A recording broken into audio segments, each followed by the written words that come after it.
வணக்கம் நண்பர்களே, போன வீடியோவில் சொல்லியிருந்தேன் பார்த்தீங்களா, திருப்பாலைவனம் அப்படின்ற ஒரு ஊரில் இருக்கிற பாலீஸ்வரர் அப்படின்ற சிவபெருமான் கோயில் தான் இது. இதோட இன்ட்ரெஸ்டிங்கான ஒரு வரலாறு சொல்கிறேன், உங்களுக்கு புல்லரிச்சிரும் பாருங்க. சாமி, எனக்கு நிறைய வேலை இருக்கு.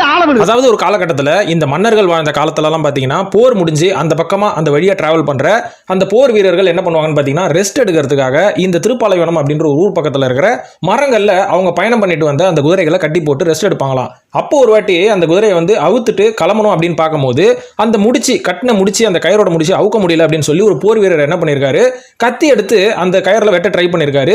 தெரியாதனமா அந்த மரத்துல பட்டவொன்னா அந்த மரத்துல இருந்து ஒரே ரத்தமா வழிஞ்சு ஊத்துச்சுங்களாங்க. அதை பார்த்தவொன்னா ஐயோ இங்க சிவபெருமான் இருக்கிறார் அப்படின்னு முடிவு பண்ணி அந்த வெட்டுப்பட்ட மரத்தையே ஒரு லிங்கமா வழிபட்டு இன்னி வரைக்கும் அந்த வெட்டுப்பட்ட மரம் தான் இந்த கோயிலில் இருக்கிற மூலஸ்தரான பாலீஸ்வரர் அப்படின்ற மாதிரி சொல்றாங்க.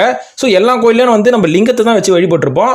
ஆனா இந்த கோயிலில் மட்டும் தான் வெட்டுப்பட்ட மரத்தை பாலீஸ்வரர் அப்படின்ற பேர்ல வழிபடுறாங்க. ஒரு பெரிய அதிசயமான விஷயம் இல்லை இது.